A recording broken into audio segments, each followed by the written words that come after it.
Hello students, welcome to my channel. तो types of software में मैंने यहाँ तक डिस्कस किया था यूटिलिटी सॉफ्टवेयर, और उसके बाद मैंने यहाँ तक का डिस्कस किया था। तो आज जो शुरू करेंगे दैट इज द यहाँ से शुरू करेंगे कंप्रेशन। कंप्रेशन क्या है? देखिए, कंप्रेशन का मतलब क्या हुआ पहले आप समझिए। ये मान लीजिए कुछ बड़ा एक साइज है, उसको हम लोग प्रेशर देके या प्रेस करके जो भी करके इसको छोटा कर दिए। तो इससे क्या होगा, हमारा जो स्पेस लगता था पहले, इतना स्पेस लगता था, अभी छोटा स्पेस होगा। तो ये एक लेमैन, मतलब आपको अगर टर्म्स पता नहीं है कंप्यूटर का, एक्चुअली टेक्निकल में कंप्रेशन क्या है पता नहीं है, तो मैं एज ए होल आपको थोड़ा यहाँ पे कॉन्सेप्ट दे दिया। कंप्रेशन का मेन जो काम है यही है। तो आगे चल के पढ़ते हैं डेफिनेशंस, तब आपको समझ में आएगा। मतलब बिग जो है उसको छोटा साइज कर दो, स्मॉल कर दो। तो कंप्रेशन का डेफिनेशंस क्या है? It is a process that shrink files so that less disc space is occupied. मतलब मैंने जो बताया कि फाइल को छोटा कर दो कि डिस्क का जो स्पेस है वहां पे छोटा वो जगह ले सके। The files that are big in size need to be compressed while sending them as an email attachment। तो ईमेल अटैचमेंट जब हम लोग करते हैं वहां पे फाइल का एक लिमिट होता है, फाइल साइज का एक लिमिट होता है। तो मान लीजिए फॉर एग्जांपल 10 MB अगर फाइल साइज का लिमिट है, वहां पे हम लोग मान लीजिए 15 MB भेज रहे हैं। तो 15 MB को हम लोग क्या करेंगे, कंप्रेस करेंगे। कंप्रेस करके हम लोग छोटा करेंगे, तभी हम लोग क्या कर सकते हैं, मेल में उसको अटैच कर सकते हैं। This files can not be read directly. हम लोग तो छोटा कर दिए, भेज भी दिए, तो जो मेल, जिस मेल एड्रेस में हम लोग भेजे हैं वो डायरेक्टली उसको क्या नहीं कर सकता, पढ़ नहीं सकता। तो उसके लिए कंप्रेशन जो मैंने कंप्रेस्ड यहाँ पे किया है उसका opposite term that is decompressed to do to their actual form before use. तो कंप्रेस करके मैंने छोटा कर दिया, ये हो गया कंप्रेशन। ठीक है। अब फाइल जो मिला है, आपने मेल जिसको सेंड किया है उसको ये फाइल मिला है, लेकिन इसको ये डायरेक्टली पढ़ नहीं सकता। तो इसको क्या करना पड़ेगा, डीकम्प्रेशन करेगा back to the main file. तो ये डीकम्प्रेशन करेगा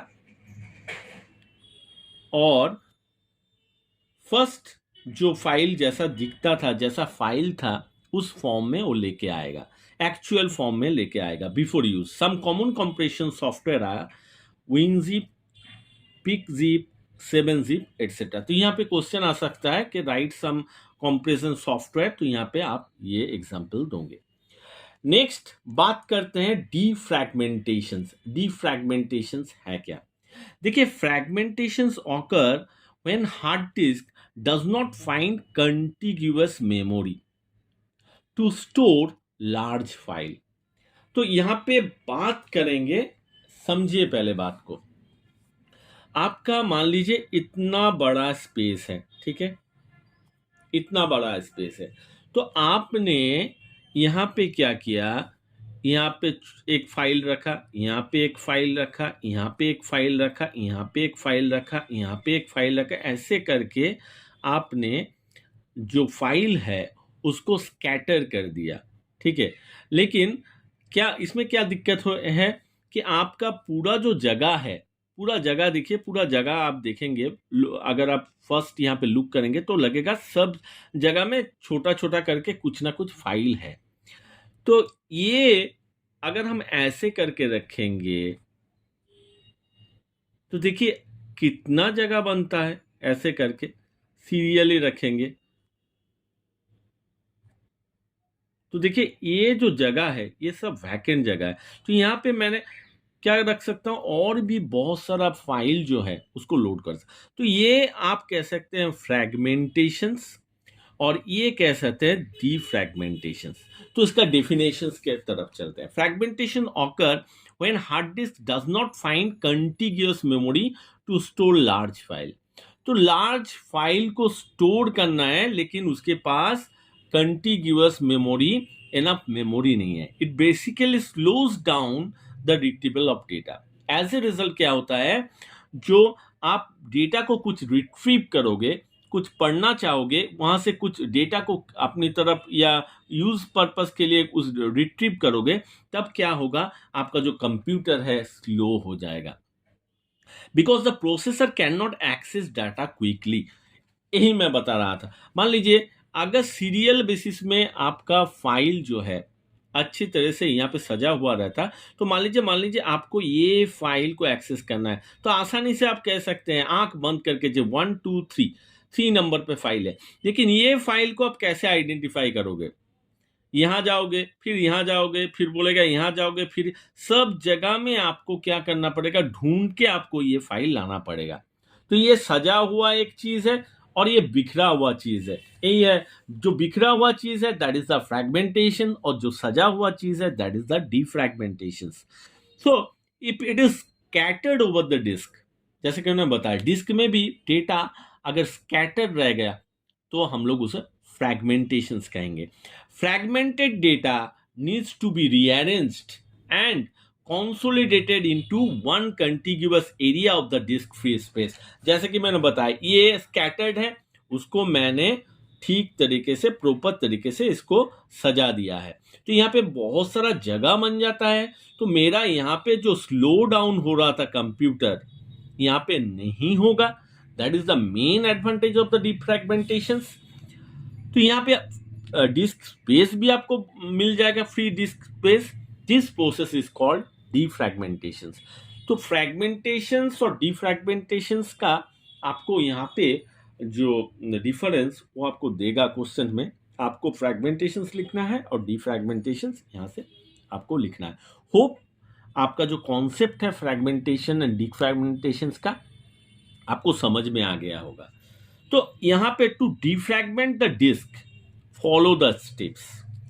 click on the start, then Windows administrative tools, defragment and optimise drives. The optimise drives window appears. तो ये जो विंडो है that is the optimise drives window. Select the disk that you want to defragment. तो यहाँ पे बहुत सारा disc है, C, D, E. तो कौन सा डिस्क को आपको डिस्क जो है वो आपको डिफ्रैगमेंट करना है, उसको सिलेक्ट करना है. तो मान लीजिए मैंने C को यहाँ पे सिलेक्ट कर लिया फ्रॉम द ड्राइव कॉलम. तो ये जो कॉलम है that is the drive column. Under the status, status के ठीक नीचे में ड्राइव कॉलम के अंदर कौन सा डिस्क को आपको सिलेक्ट करना है वो आप सिलेक्ट कर सकते हो. Click on the optimise tab. उसके बाद आपको कहां पे क्लिक करना है, यहां पे ऑप्टिमाइज जो टैब है वहां पे आपको क्लिक करना है. The defragmentation process will start and take a few minutes. It will take a few minutes to finish. तो होप डिफ्रैगमेंटेशंस, फ्रैगमेंटेशंस आपको समझ में आ गया होगा. अब बात करते हैं डिस्क क्लीनअप. डिस्क हम लोग क्लीन करना चाहिए. घर में तो हम लोग क्लीन करते हैं ना, जो कचरा हुआ चीज है उसको हम फेंक देते हैं. इसलिए फेंकते हैं कि वहां पे हम लोग कुछ नया चीज रख सकते हैं. तो कंप्यूटर में भी ऐसा कॉन्सेप्ट है, that is the disk clean up. Disk clean up is another utility application. तो फर्स्ट ये आपको याद में रखना है, this is the another utility application. It is used to free up the disk space on a computer hard drive. तो ये disc का जो स्पेस है उसको फ्री करता है हार्ड ड्राइव का. It first searches and analysis the hard drive for files that are no longer of any use. तो हार्ड ड्राइव में बहुत सारा मान लीजिए फाइल है, तो फाइल में वो चेक करेगा कौन सा फाइल है जिसको हम लोग बहुत दिन से यूज नहीं करते हैं. तो क्या करना चाहेगा, and then removes the unnecessary files. वो क्या करेगा, अननेसेसरी फाइल्स को रिमूव ऑटोमेटिकली कर देगा. To scan and clean your system using this utility, follow this step. तो इसके लिए आपको कुछ स्टेप्स फॉलो करना पड़ेगा, ऐसे तो नहीं होगा. तो यहाँ पे देखिए स्टार्ट बटन में जाना है, विंडोज एडमिनिस्ट्रेटिव टूल में जाना है, देन यहाँ पे डायरेक्ट ऑप्शन है that is the disk clean up. The disk clean up dialog box appear. ये इसको हम लोग बोलते हैं डायलॉग बॉक्स. जो भी बॉक्स ओपन होता है that is called the dialog box. यहाँ पे disk clean up dialog box जो है अपीयर्स आपको यहाँ पे मिल जाएगा। Select the drive you want to clean up. Again आपको कौन सा ड्राइव को क्लीन अप करना है, वो ड्राइव आपको यहाँ पे सिलेक्ट करना पड़ेगा and then click on okay. Last में आपको ओके करना पड़ेगा। Select the file types to get read in the files to delete sections. वहां पे जो जो फाइल आपको डिलीट का वहां पे ऑप्शंस आएगा, आप डिलीट कर देंगे तो दैट इज द डिलीट हो जाएगा। Then click on okay. तो यहाँ पे मैंने बता दिया कंप्रेशंस क्या है, बहुत इंपॉर्टेंट है। यहाँ पे कॉन्सेप्ट आपको होना चाहिए। आप सिर्फ यहाँ पे पढ़ के कुछ नहीं समझेंगे, सिर्फ एग्जाम में लिख के आएंगे, दैट इज नॉट एनफ, क्योंकि आगे चल के ये सब टर्म जो है आपको कॉन्सेप्ट अगर क्लियर रहेगा, आप कोई भी आंसर यहाँ से दे सकते हो। तो कंप्रेशन मैंने बता दिया, डिफ्रैगमेंटेशंस, फ्रैगमेंटेशंस के बीच में डिफरेंस मैंने बता दिया है, और डिस्क क्लीनअप के बारे में बता दिया है। डिफ्रैगमेंटेशंस कैसे करेंगे, डिस्क क्लीनअप भी आप कैसे करेंगे। तो आज यहाँ तक हम लोग करेंगे, क्योंकि वीडियो बहुत बड़ा लार्ज हो जाएगा otherwise. So hope you understand. अगर इसमें कुछ आपको डाउट रहता है, कुछ क्वेश्चंस आपको मन में आता है, तो आप मेरे कमेंट बॉक्स में जाके कमेंट कर सकते हैं। Definitely I will try to answer those questions.